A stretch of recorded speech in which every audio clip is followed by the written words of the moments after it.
What up, everybody? It's good to see you. It's Wednesday, my dudes. I am Emerson Lotzia. Jesse Cofield is not here, obviously. You're watching The Sweat. We will get you and your DFS lineup set for Game 2 of the World Series. That is tonight. Which players to build around in the NBA and the NHL.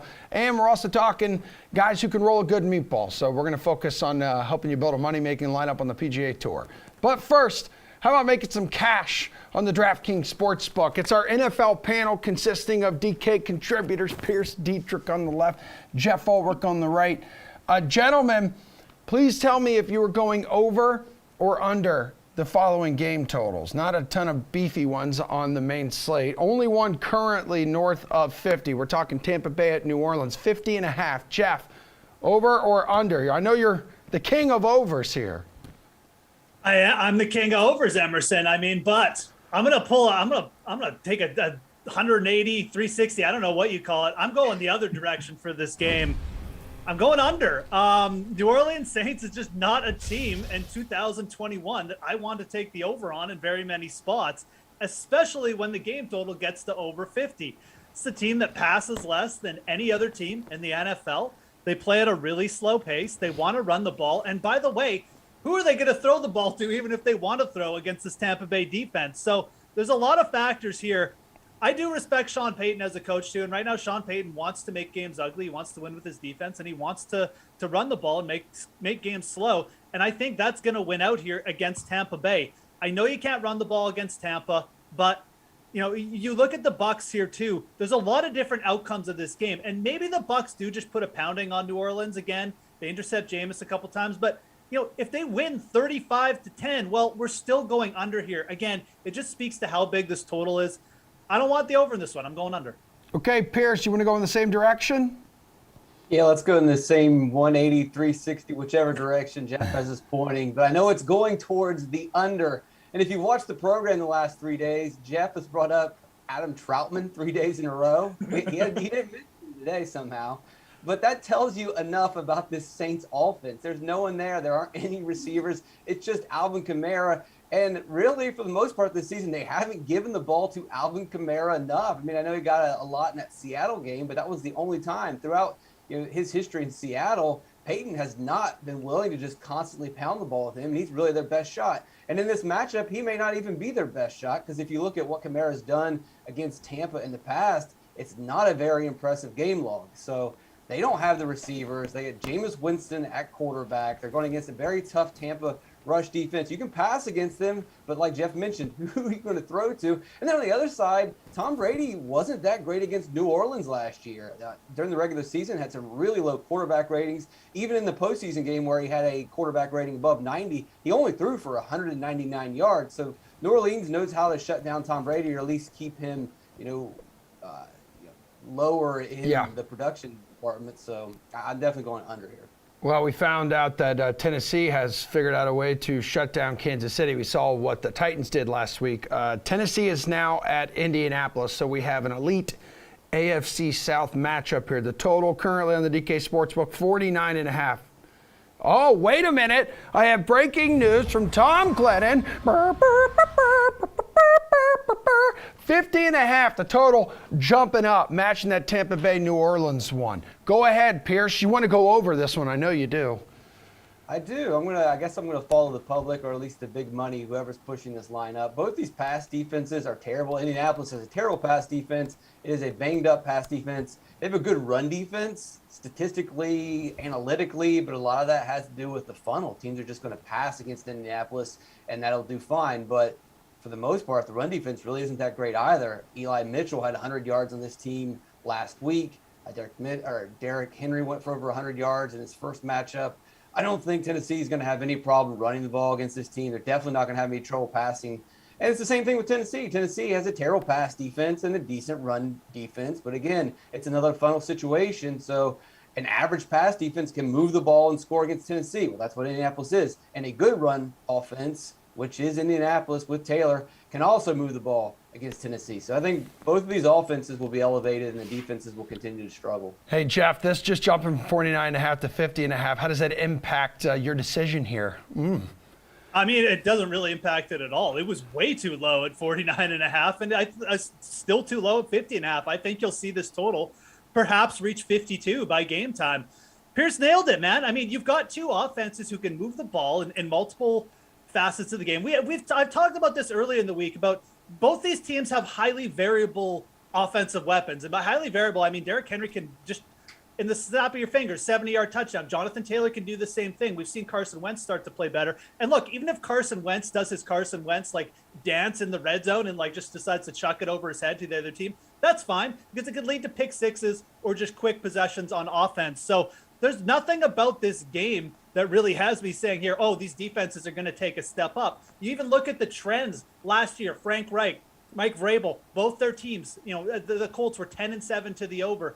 The Titans were 11-4-2 to the over. So both of these coaches have also trended towards the over a fairly large sample size.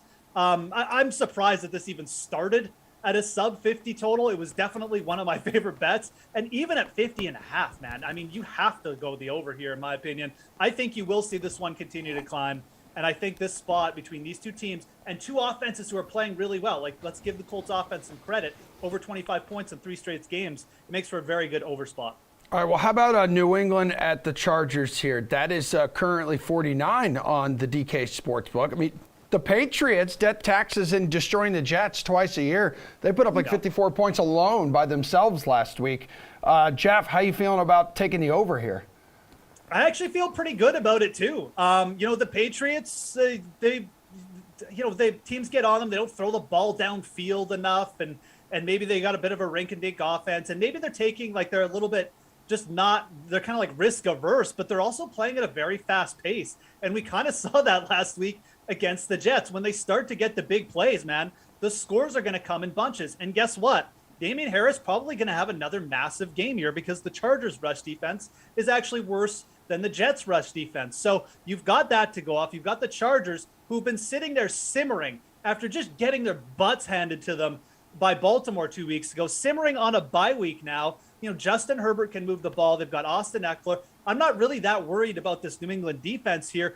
Justin Herbert also getting rid of the ball very quickly in the pocket here, so I don't think the New England pass rush is going to be a big deal. I think the Chargers are going to be putting up points as well. I see this game kind of similar to how I see the Titans and Colts. I think you've got two offenses who are better than the defensive sides right now, or at least going to be able to move the ball against the defenses. And I think 49 is too low. This one probably won't move as much either because of the perceived perception that people have of the Patriots as being the slow-paced team. But I think at 49, I really like the over here too.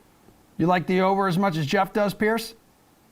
I do. I like the over. And the reason the Chargers got it handed to them a couple weeks ago is because they're frauds. They beat Washington. Big deal. They beat Kansas City. That doesn't look like a big win anymore. Las Vegas, maybe they deserve some credit. Yeah, they beat Cleveland, but they also allowed 42 points in that game. They got smoked by Baltimore, who then got smoked the next week at home by Cincinnati. The Chargers do not have a good defense. Their offense can put up some points, and they'll probably put up enough points in this matchup. The bigger situation here, we need to give more credit to New England. I know we spend way too much time on this channel boosting New England, but Mac Jones, what he did after that New Orleans game where he was terrible to come out the next week and have a 112 quarterback rating, his last 4 quarterback ratings are 112, 119, and 9.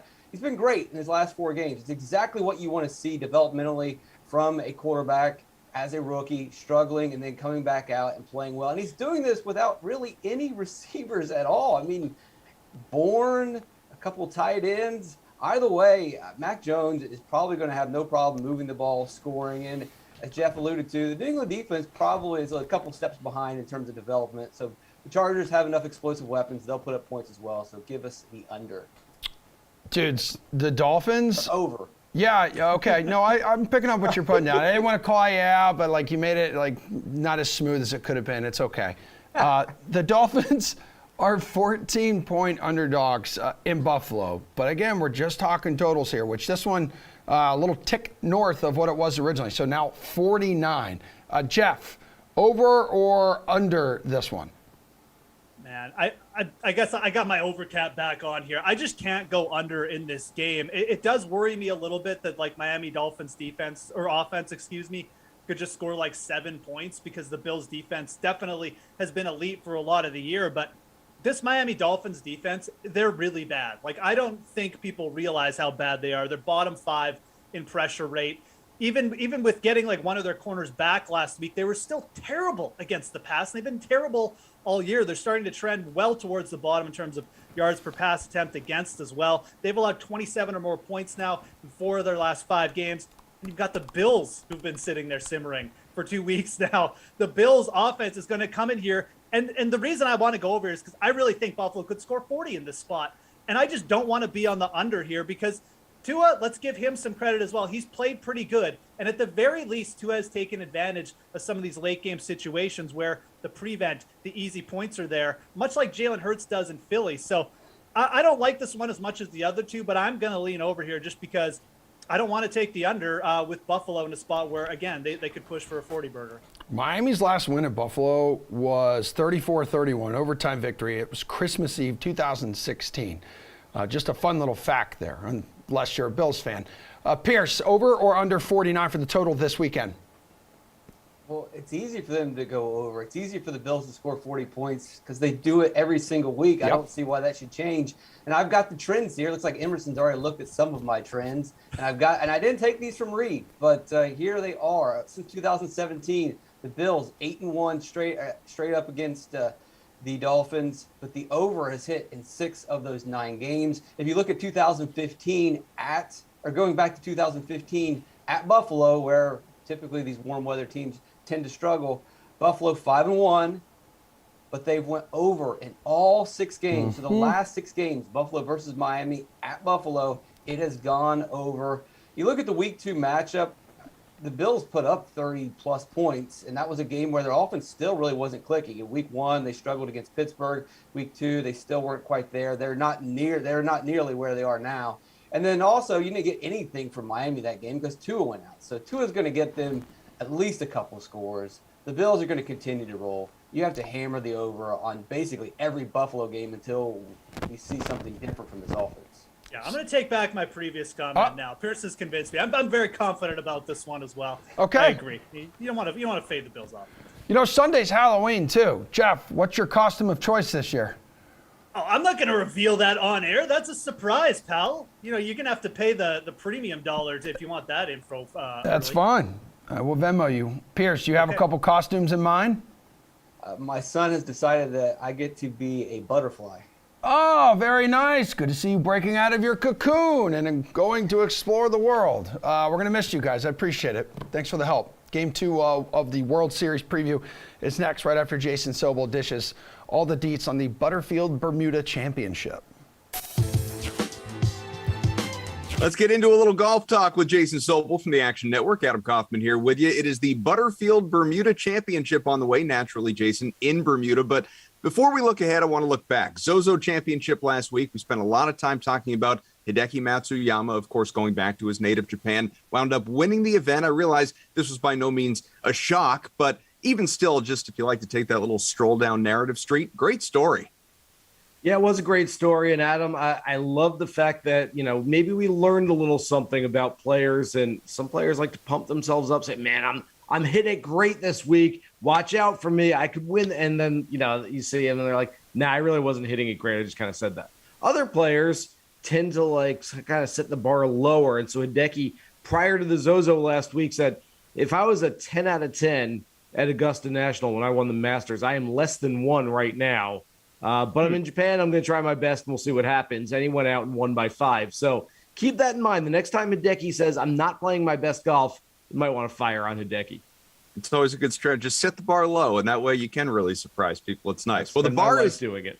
But bar set low, at least in terms of the odds makers in the DraftKings Sportsbook for Brian Gay. Now, last year, he won the Bermuda, this Butterfield Bermuda Championship here.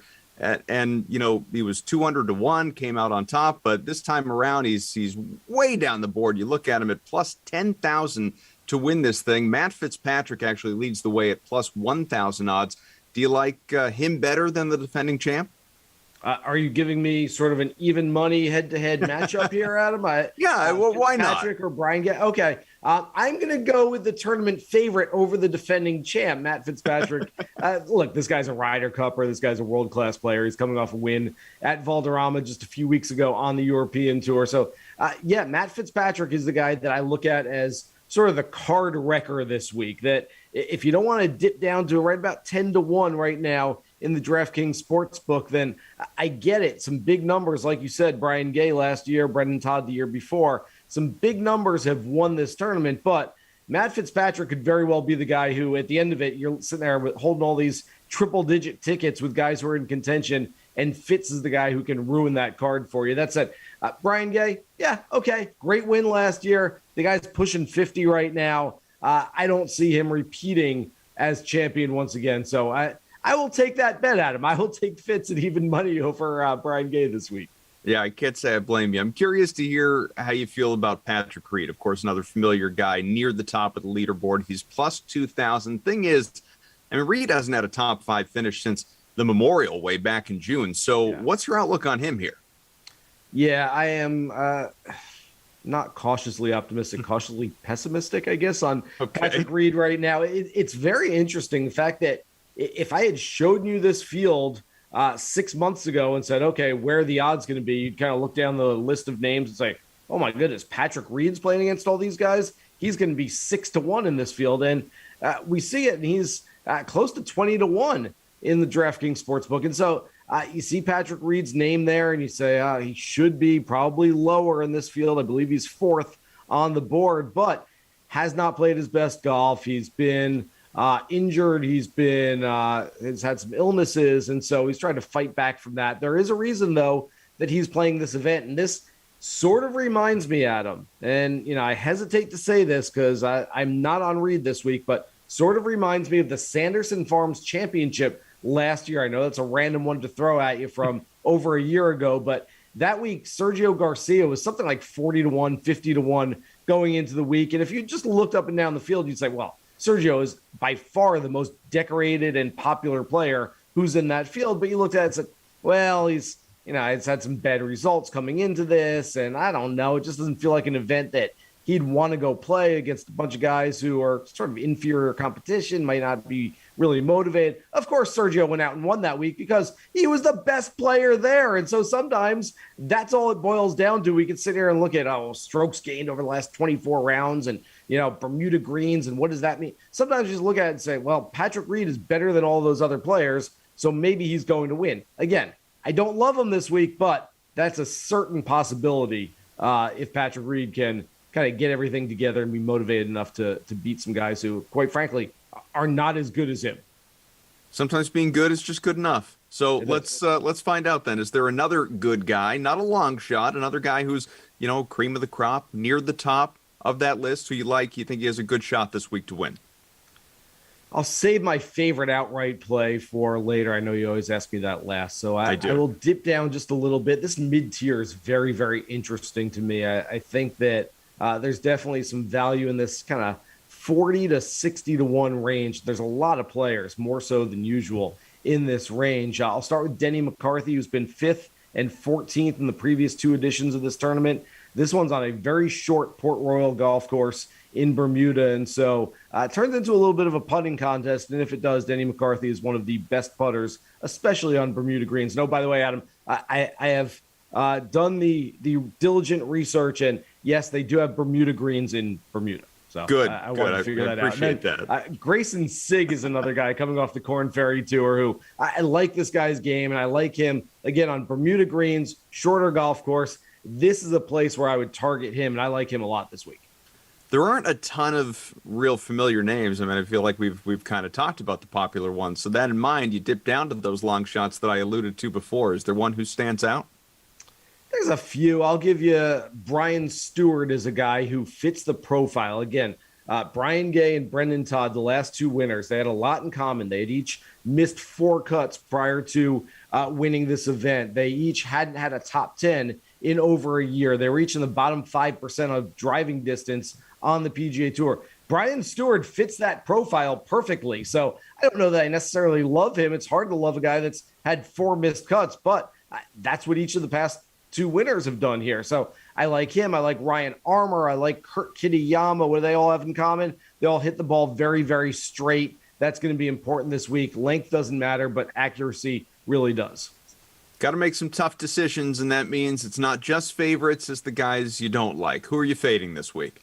I'm fading any and all players who played last week in Japan at the Zozo Championship. There is not, I have checked this out as well, there is not a direct flight from Tokyo to Southampton, Bermuda. So I get it. These guys are professional golfers and they travel all the time. What's the big deal? Get some rest on the plane and they should be, up and raring to go and have full energy by Thursday. Look, that's all well and good. We can say that as people who don't play professional golf for a living, but these guys are human beings. And at some point, your body wears down and gets tired and you don't have the energy necessary to go out and play some solid golf. Now, a lot of these players who were originally in the field, Brendan Todd is one of them. I mentioned him as a past champion. Adam Schenk is another. I kind of liked him a little bit. Takumi Kanaya. These guys have already withdrawn before the week even started, saying, look, I thought I could make that trip. I can't make that trip. I'm not going Japan to Bermuda. But of those who are still doing this, Nat Neesmith is one. Garrick Higo is another one. There aren't too many of them, but those who are going to try to go back-to-back, I think it's very difficult. And quite frankly, most of the guys who are playing 2 in a row coming off Japan didn't really have a great week last week, so they're not exactly chasing a good one anyway. So I'm staying away from those players. Nerve these guys. Maybe they don't know about the Bermuda grass in Bermuda. Maybe. Might motivate them a little bit. Maybe. All right, who's going to win the Butterfield Bermuda Championship? Adam Hadwin is going to win this thing. He's my favorite player. Look, he plays well on shorter golf courses. He's got some form. He was 6th in his last start at the Shriners Children's Open in Las Vegas a couple of weeks ago. He's got 3 top 10s in his last 7 appearances. And this guy's a deadly accurate player. I think he's going to be good with the driver, good with his irons this week. And quite frankly, he's a little bit better. We talked about Patrick Reed sort of being better than his number. I think Adam Hadwin is a better golfer than he's being given credit for in the books. I think there's a lot of value there. He's a guy that can go out and win this golf tournament. He's my favorite play. All right, the Braves will attempt to carve out a 2-0 World Series lead in Houston tonight. And here to discuss their top showdown plays, you got DraftKings contributors Nick Fryer and Gary and Thorne. Real quick here, guys. Nick, I'll start with you. Charlie Morton's been lost for the rest of the series. Now, a broken leg yesterday. Took a liner off the leg. He threw 16 pitches on a freaking broken leg, dude. Hell of a performance, wouldn't you say?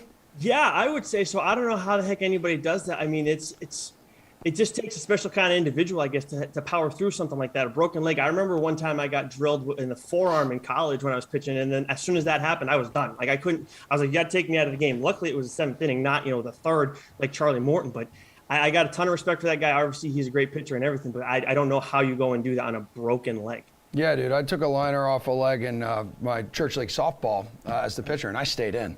Oh, but, wow. Yeah. Garion, how will the Braves replace him? I mean, I guess they just won't. That's kind of the answer. That's kind of the problem. This is a team that I don't want to say they were lacking for starting pitching because honestly, of the 4 teams that made the Championship League series, they were the team that had been able to rely on their starting pitching the most. But obviously missing Charlie Morton is a massive blow, although you have the 1-0 series lead. The Astros are still missing Lance McCullers. He's not coming through that door anytime soon. So I don't want to say it's like evened up in a sense, but at least they did win the game Morton was able to gut through. And again, that was, I mean, such an impressive performance in retrospect. Like if they go on to win the World Series, that probably goes into like the Schilling bloody sock sort of Hall of Fame of crazy baseball pitcher moments. So, I mean, kudos to Charlie Morton. That was impressive. Yeah. Kudos to those construction workers, too, like right outside your apartment. We can hear them loud and clear. Looking ahead to Game 2 tonight, Nick, who is your captain play? So there are a few guys ahead of Yordan Alvarez tonight in terms of pricing, and I'm a little surprised. One of them is Jose Altuve, but I'm going to go with Yordan tonight because I think, as much as you think lefty versus lefty, maybe I'm not going to go with Alvarez. Maybe that's not the best spot for him. He's hit everybody well in 2021, and he actually had a higher OPS against left-handed pitching than he did against right-handed pitching this season. And he posted a 249 ISO against left-handed pitching, which is one of the better marks on the Astros lineup. I think Tucker is he's the best for the Astros in terms of ISO against lefties this season. And then when you look at what he's done in the postseason, Alvarez has a 1343 OPS, and then he's 6 of his 8 extra base hits in this postseason have come in the last 3 games. So I'm going to go with him after he hit his triple last night. Okay, Gary, and who do you want to captain? I think I'm going to go with Austin Riley. He hasn't actually had the best postseason. He was really hot going into the postseason. Does have a double in each of his last 2 games, so maybe that bat is starting to heat up a little bit. But I think as a captain's play, he's a little underpriced. He's just $8,000 as a utility, $12,000 as a captain, hitting in the middle of that lineup for the Atlanta Braves. And this really just comes down to Jose Urquidy and how little I trust him. I mean, even before he got rocked in Game 3 of the ALCS against the Red Sox, this is someone who came off the IL in September and was struggling, I don't want to say immensely, but he wasn't himself. And he hasn't been himself for a couple months now. 2 home runs per 9 to opposing right-handed bats in the month of September. And if you look at Austin Riley's regular season statistics against right-handed pitching, only 2 other right-handed batters had a better WRC plus than Riley's 146 mark within the split, and it was Vladimir Guerrero Jr. and Fernando Tatis. So pretty impressive company for Austin Riley. I think he gets back on track tonight and is able to beat up Jose Urquidy. Nick, where is their value in this Game 2 World Series showdown?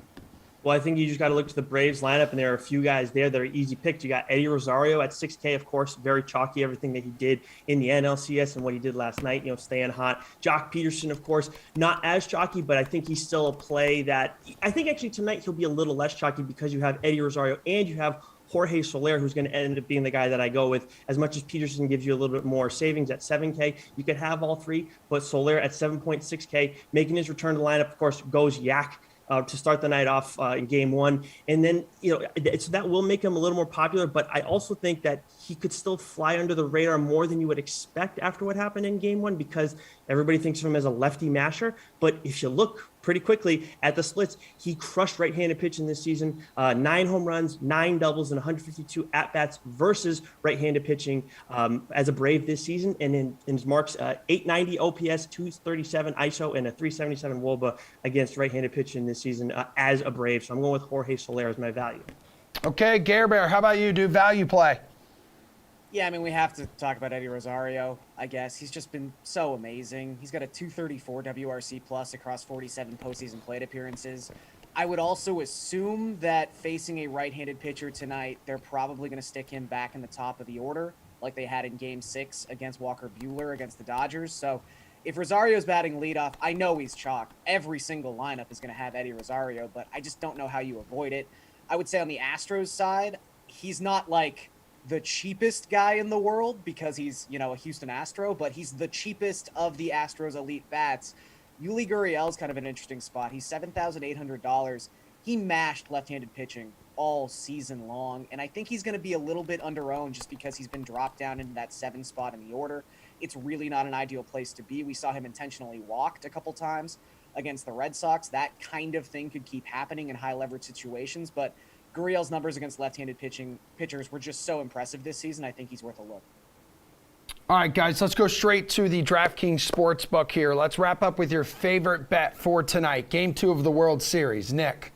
Well, I think the over on the game total, it's at 8.5, is the safest bet tonight. But I think my favorite bet, it's a little tougher for us to come through, but fewest walks allowed between Urquidy and Max Fried. I'm going to go with Fried in this one at plus 400. I know he walked 2 guys last time when he started against the Dodgers, but so did Urquidy. And Urquidy only pitched an inning in 2/3 against the Red Sox, and that was his first postseason appearance, the only one that he's had so far. So his stuff is not going to be as sharp. And then when you look at Fried, he has come off a 4-game stretch where he didn't walk a single batter. There's 28 innings in that span, 2 postseason starts, and then 17. He's made 17 starts since the All-Star break. In 11 of those starts, he's walked 1 or no batters. So when you look at the value, yes, it's going to be a tough one to come through because I think Fried is going to have more opportunities to walk guys because he's going to go longer in this game than Urquidy will. But I still think that it's very likely that it's just as likely that he walks fewer hitters than Urquidy, despite the odds that we're getting on this.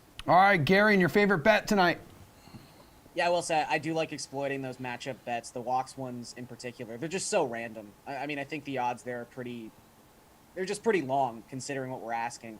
I would say, sort of to Nick's first point there about the over, I do just like the over 8.5 in general. However, because it's so focused for me on these two starting pitchers, and let's not just let Max Fried kind of get out of here without his own little, session of hate. I mean, Urquidy's been bad, but Max Fried was not good against the Dodgers. 16 hits allowed over 10 2/3 innings, 7 earned runs, 3 home runs.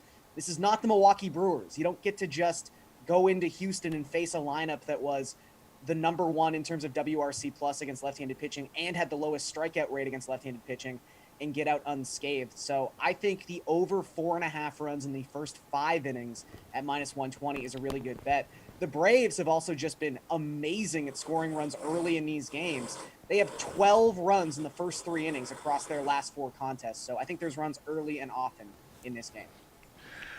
All right, guys, Nick, you are free to go, but Gary and we have enjoyed you and your buddies working on whatever they're working on outside your place so much that we'd like you to stick around for NBA building blocks. Kenny Ducey is here, and you two will help us decide who to build around at each position right after the break.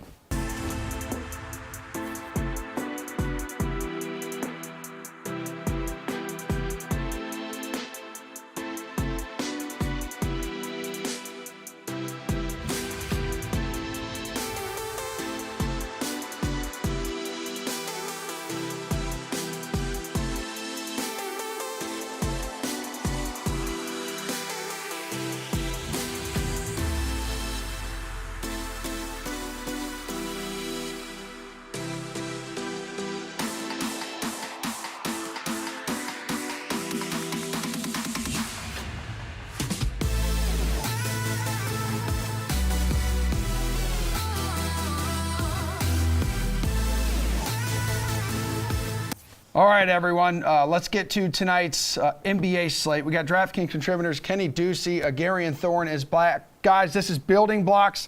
Need your favorite DFS plays at the following positions here for tonight's 10-game NBA slate. We'll start with your favorite DFS play at center. Kenny. I'm going to go with Wendell Carter Jr. at $5,700. I did like Mo Bamba a little bit, but I do think Carter presents a little bit more of a consistent option here for you to build your lineups around. He has a good matchup here with Charlotte, going up against Mason Plumlee, not known as a stout interior defender. And Carter has the benefit of coming off 2 pretty good games here, 29 minutes over the last 3 with 10 points, 10 rebounds. I think that's pretty good production here. Also, it's a pace-up game. Charlotte around 5th in pace, so I think that this is a pretty good spot to play some big men on the Magic, and I think Carter is just the right price here at $5,700. Gary, and who would you recommend building around at center? Yeah, I'll try to save some money in a bit, but at center, I think you just have to go with Giannis Antetokounmpo. This is such a good matchup against the Minnesota Timberwolves. We just saw Jonas Valanciunas play this team 2 straight games, and he essentially went for 20 and 20 in both of those games. Massive double-double performances. And now we're talking about Antetokounmpo, who so far this season is averaging 1.73 DraftKings points per minute played, and is also averaging 8 assists in the games where Drew Holiday has not played or has gotten injured in the second quarter. So he becomes much more of a facilitator and a playmaker when Holiday is not on the court. So essentially he does everything when Holiday's not playing. I think he's my favorite dollar-for-dollar play on this slate as a whole. Kenny, who would you build around at forward? So this one is another tricky position. I do think that Giannis is my go-to option here. But if I have to pick another forward, it's probably going to be Bobby Portis at $4,300, his teammate. For the reasons that Gary mentioned, there's a pretty good matchup here. And Portis down the stretch last year in the last 10 games of the season, he did almost average a double-double, around 10 points and 8 rebounds in around 19 minutes a game. I think he should see around 20 minutes here, now fully healthy and ready to deploy. Of course, the Jordan Nora fanboys out there will have to be a little sad about this one. But I do think this is a pretty good matchup here for the Milwaukee Bucks offense. I think that Portis got some run, and especially in a game with the round of 7-point spread, I believe, there's always the potential here that this could turn into a lopsided affair. Portis gets a little more run late. I think it's very important to the Bucks to get Bobby Portis' feet underneath him here. So I think that he could see around 20 minutes and hit value for you at $4,300. Gabriel, take us to building block at forward. Yeah, I'm going to go with Mikal Bridges. He's going up against the Sacramento Kings. He's just $5,000. The Kings are an amazing DFS matchup. They come into this contest with a bottom 5 defensive rating and a top 10 pace. The last time we saw Bridges play in a matchup like this against a team that fit those parameters was the Los Angeles Lakers, and he went off for over 40 DraftKings points in that game. He's taken on a larger role of this offense. So far this season, his usage rate is up from 14% to almost 19%. He's taking more shots, and he's always been incredibly efficient. If you go back to the start of last season, his true shooting percentage is 66%. So if you're going to give a guy at that level of efficiency a little bit more volume, he's always going to be a very intriguing DFS play. All right, Kenny, favorite DFS play at guard. Who is it? Yeah, I'm going to go with John Morant here at $9,600. It's a little expensive, and I know that you are a little fearful of getting bang for your buck here. But John Morant, it's just really difficult to put into words how well he's played. 35 points, real-life points per game. And I think in this matchup here, this is another pace-up spot against the Trailblazers, a team that has really struggled on defense. And the big thing here is the Grizzlies have been sort of a sneaky good team to target in DFS from an offensive perspective, because of their offensive rebounding. Their offensive rebounding is among the best in basketball, actually is the best in basketball. The rebounding is also the best in basketball because they got a guy by the name of Steven Adams. And I think those extra possessions, the pace up, I think that it all equates to a pretty big offensive night for the Grizzlies. And I think Morant is front and center. Just look, I mean, from a non-scientific standpoint, you have a guy in Damian Lillard who is so focused on getting back on track offensively. I just don't think he's going to be as engaged on defense. I think that, really just getting some threes to fall is the most important thing to him. So I actually think that John Morant here could be a pretty decent play, pretty sneaky play. Garen, your building block at guard is who? I'm going to go with a guy on the other side of that matchup, CJ McCollum, who's still less than $8,000, somewhat surprisingly. He's only $7,800, despite the fact through 3 games, he's averaging 1.42 DraftKings points per minute. His usage rate is actually higher than Damian Lillard's through this point of the season. And, this is just going to be a spot where people are going to want a game stack. I mean, both Memphis and Portland cannot play defense. Memphis, the worst defensive rating in basketball, allowing over 117 points per 100 possessions so far this season. So I think McCollum stays hot and has a really good game here at less than 8K. Guys, that's it. We are out of time. We are going to talk about the DFS slate tonight on the ice. So NHL stuff right after this.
We have hockey games that are going to be played tonight. We're going to talk about it. These guys are going to try to help you make some money. DraftKings contributors Jeff Ulrich, Roto Wires, AJ Scholes, Paul Bruno. Guys, it's NHL opening face-off. Choosing between the top options on the 5-game slate this evening. All right, what's the best money line on the board here, AJ? Well, I think you have to look at the Golden Knights for plus 125. They're really the only underdog that I kind of like taking a look at in this one, going up against the Stars. Yeah, Vegas is dinged up. No Stone, Pacioretty. There's question marks about Janmark, Nolan, Patrick, Martinez. But Dallas, who has their stars in the lineup, just isn't getting any production out of them. You've got Ben, Radulov, and Hintz, who each have 1 assist apiece through the first 6 games. I guess I'd rather have my stars out of the lineup entirely. than having them not produce. So I think the other thing to watch here is whether or not they rest Holtby. He's played 3 or 4 in a row right now. If he gets the night off, cold Anton Hudobin coming into this one would make me even more favoring the Vegas Golden Knights in this one here. All right, Paul, how about you, dude? When it's an October home game, and when is an October home game an important one, guys? It's when you face a division rival that you have to surpass this season. That's the case for the Florida Panthers, who host the Bruins this evening. We know what we're going to get from the Bees most nights, but the Panthers have heard all summer how they're expected to challenge the big boys in the East. We already saw them handle Lightning last week. I say that Coach Hugh has them similarly motivated and look for another early statement type win for the Cats tonight. The ugly game of the night has 2 slumping clubs getting together in Chicago as the Hawks host the Leafs. At least the Hawks can point to some injuries and COVID issues to partly explain their brutal start. On the other hand, I have no explanation for what's going on with the Maple Leafs. They should not be a minus 170 favorite, and I have to think the Hawks look at this game as a real chance for them to get off the mat. Take the home side at plus 140. I'm polishing off my resume to really help the Toronto club that is sinking real low. All right, that'll be great to have a member of the front office there in Toronto joining us on this show every morning, because this is much more important. Jeff, favorite money line on the 5-game slate? You're damn right this is much more important. I'm trying to make some money here, Emerson. God, I don't mind that Blackhawks call at all. Agree with Paul that the Maple Leafs at this point should not be minus 190 against anyone. I'm going to go against Paul, though, and I'm going to take the Bruins as underdogs, plus 110. Again, the Panthers are a nice team. I'm not shocked that they've gotten off to a good start. They made some good additions. At the same time, it looks like we're going to get Sergei Bobrovsky in net here, and I'm just waiting for the wheels to fall off a little bit here, because that's kind of what we've seen from Bobrovsky throughout his career. Hot stretches followed by very cold stretches. And I think the Bruins come in here, they're starting to click. They've scored 4 more goals now in their last 2 games. Their top line is off the mat. They've got that secondary scoring this year. I see these teams as pretty close. And I think when you're getting, Boston as the underdog spot here, everybody's on Florida. They haven't lost yet. Florida also didn't look so good in their last game against Arizona. They almost blew that one. I think the Bruins, there's a little bit of value here at the very least, taking them on the money line. They're probably getting a little bit discounted here. So I'm going to go against Paul. That's going to be my favorite money line. Definitely don't hate the long shot play with Chicago, though, either. Hey, Paul, which total on the board is the best to target? I like the way the Caps offense has burst out of the gate this season. I look at tonight's matchup versus the Red Wings, a team that has an improved offense, but still a little suspect defensively. That 6.5 line seems a little low, so I'll look for the over to pay off, and might even recommend a higher total for a better payoff on the alternate line of 7.5 for a 220 payday on that bet. The same narrative applies when the Flyers visit the Oilers tonight. I have said a number of times already this season that I don't like either of the Flyer goalies, and the Oilers have poured in at least 5 goals in each of their last 4 starts. I also know Mike Smith is on the IR, and I'm not ready to trust Mikko Koskinen, even though he's looked good in his first 3 starts. That will be a high-scoring affair as well, with the alternate goal line of 7.5 paying at plus 175 on the over. It's hammer time for me. Hey, Jeff, which total has you thinking, man, it's hammer time? I mean, you can definitely hammer that over in the Edmonton game. That's definitely one of my top 2 picks as well, Mikko Koskinen and net. And again, and facing the Oilers is like a trauma situation for any, opposing goalie. But I like the under in the Boston-Florida game. I'm going to go back to that one. Again, Linus Ullmark starting most likely for the Bruins if he's not already confirmed. He's played pretty well through 2 games. I know I brought up Bobrovsky and his issues, but he has played pretty well. And realistically, it's Boston. I mean, they're a good defensive team. So even if they score 3 or 4 goals, it's a very good spot here or a very good chance here that they could limit the Panthers to just a couple themselves. So I see a 3-2, kind of 4-1 game playing out here, regardless of who wins. And I think at 6 total, I mean, I would happily be on the under. These are 2 pretty good defensive teams. I don't see necessarily a shootout forming with 2 pretty solid goalies so far. So I think the under 6 there in Boston, Florida is worth taking on. Okay, AJ, how about you, dude? Well, first, I want to just say, just saw it come across. Hudobin took the starter's crease at practice today. It's not a confirmation he's going to start, but it looks like they're going to go with him instead of Braden Holtby. So might be a good opportunity to look at some Golden Knights here. In terms of the total, I'm looking at the Leafs hockey. It's currently sitting at 6. The Blackhawks are allowing 4.5 goals per game to start the year. They're going to use Kevin Lankinen tonight.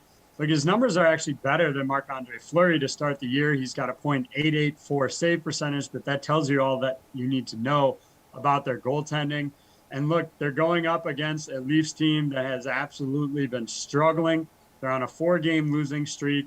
They've allowed a combined 16 goals in their last 3 games, so there's not a whole lot of defense there. If this team's going to win a game, it's going to be in a goal fest, not in a defensive battle. So taking the over in the Leafs-Hawk game is the place to target the total for me. Let's move over to DFS real quick, guys. We have 2 of the hottest and most expensive players on the slate this evening in Alex Ovechkin and Connor McDavid. Do you have to find a way to use one of them, or is there room to fade the big names this evening, Jeff? I mean, you certainly should think about using one of them. I will say this. I mean, like we have, considering it's only 5 games, we have a pretty deep slate up top. You could certainly pivot to the Boston big line and stack Pasternak and Patrice Bergeron, and maybe even Marchand too. I think most people will use Bergeron at 5,900, but because he's so cheap. But are people really going to stack the entire Bruins first line in this spot? They project pretty well, but I don't think many people are going to use them because people will be paying up for McDavid and Ovechkin. If realistically, if I'm choosing between one of them, I do prefer Ovechkin at 8,200. Again, he's got a fantastic matchup. He's cheaper. He's $800 cheaper. I mean, he's well ahead of anyone in terms of shots on goal and even shots on goal plus block shot metrics to start the year here. So to me, Ovechkin is probably the guy you should be looking at just because you're saving money off even him and off McDavid and Matthews. But you can pivot in this spot. I mean, I think the Bruins first line would be the way I'd go about it if you were going to try to fade all the superstars on the slate. AJ, how about you, man? Well, I'm not going to go full fade with Jeff laying out some lower options, but you can slightly move down and go with Leon Draisaitl here at 8,200. Certainly not cheap, but less than McDavid or Ovechkin. He's only trailing McDavid by just 2 points for the league lead overall. And honestly, I would go heavy Oilers in this one. The Flyers are averaging 16 penalty minutes per game. And that's not going to work out well for them versus an Edmonton power play that is converting at an astronomically high 47.1%. So I do think you have to consider McDavid, but you can save some money and go with Draisaitl instead. All right, Paul, I know you love to spend cash. And I do it in a big way. I would do my best to get both of these guys into my lineup tonight. How about that? McDavid looks like a man on a mission this year, and I already maligned Philadelphia's goalies. In fact, they may both see action tonight. I'm not saying they're going to play at the same time. I think the starter gets shelled and the reliever comes in. Ovi is right behind McDavid with 12 points in his 6 games so far, and I don't think the Wings will slow him down. I see him extending his point streak in this tilt as well. I know they're both high ownership guys. I expect that. But if you miss out on what could be big nights for both, you're only trying to keep pace with longer shots tonight. I go big on the Wednesday slate. Guys, that's it. That's all the time we have to talk hockey today. Right after the break, we will poke over to the PGA Tour with Len Hochberg as we wrap up the sweat here on a Wednesday morning.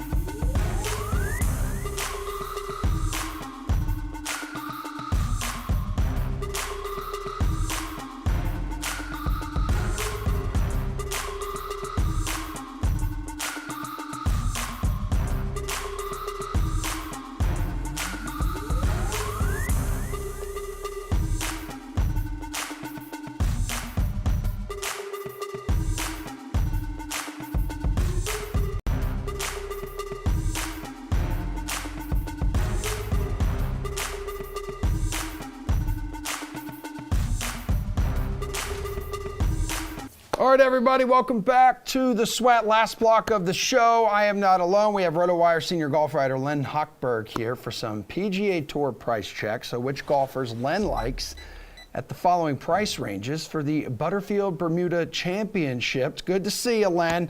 Not a whole lot of household names in this field, but we still have, a handful of golfers in the 10K plus price range. Are you looking at any of them this week? Which ones? Well, Emerson, first of all, I like your shirt probably more than I like most of the field, so good on that one. Yeah, we have a few name guys at the top of the board, it's hard not to like most of them because the field is so weak, so fast, falls off a cliff so fast. Matt Fitzpatrick, Hayden Buckley, Mito Pereira. I kind of like all of those guys. I know that's not much help, but I think they will be in some form.